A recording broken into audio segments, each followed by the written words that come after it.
My sister stole my fiancé, then invited me to their wedding. But she had no idea what was about to happen at the altar. About a year ago, my life fell apart. I had been with my fiancé, Daniel, for 4 years. We met in college, moved in together, and eventually got engaged. Everything seemed perfect. Until the night I came home early from work. When I walked into the apartment, I heard voices in the bedroom. Daniel's voice. And my sister. At first, I thought she had just come over to visit. But when I opened the door, I realized exactly what was happening. That was the moment my engagement ended. And my relationship with my sister ended with it. For months, I avoided both of them. I moved out, blocked their numbers, and tried to move on. Then 6 months later, I got a message. From my sister. She was getting married. To Daniel. And she wanted me to come to the wedding. At first, I thought it was a joke.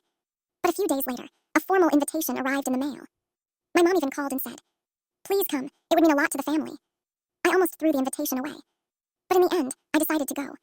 The wedding was held in a huge hall, filled with white roses and chandeliers. When I walked in, people immediately started whispering. Some guests looked uncomfortable. Others avoided eye contact. I sat near the front beside my mom. "You didn't have to come," she whispered. "I know," I said. Then the music started. My sister walked down the aisle looking confident and happy. Daniel was already standing at the altar. But he looked nervous. He kept adjusting his tie and glancing around the room. The ceremony began. The officiant talked about love, trust, and commitment. The irony wasn't lost on me. Finally, we reached the moment everyone knows. If anyone here has any reason why these two should not be married, speak now or forever hold your peace. The room went completely quiet. For a second, I could feel people watching me. They expected me to stand up, to object, to cause a scene. But I stayed seated. A few seconds passed. Then suddenly, a chair scraped loudly behind us. Someone stood up. But it wasn't me. It was my sister's maid of honor. She was holding her phone. "I'm sorry," she said loudly, "but this wedding shouldn't happen." My sister looked shocked. "What are you doing?" she asked. The maid of honor took a shaky breath. "Because Daniel has been dating me for the last 4 months." Gasps filled the room. My sister shook her head. "That's not funny." The maid of honor raised her phone. "I have the messages," she said. Then she started reading them out loud. Texts.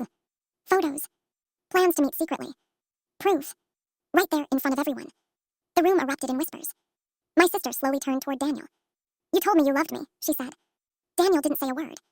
The maid of honor sighed. "He told me the same thing." Within seconds, the wedding dissolved into chaos. Guests arguing. My sister yelling. My mom trying to calm everyone down. And Daniel standing there like he wanted to disappear. Meanwhile, I quietly stood up and walked toward the exit. No one stopped me. As I stepped outside, I could still hear shouting from inside the hall. The wedding had completely fallen apart. But the strange thing was, I didn't feel angry anymore. Because the man my sister stole from me turned out to be exactly the kind of man she deserved. So now I'm curious. If you were me, would you have warned your sister beforehand? Or just let the truth come out like this?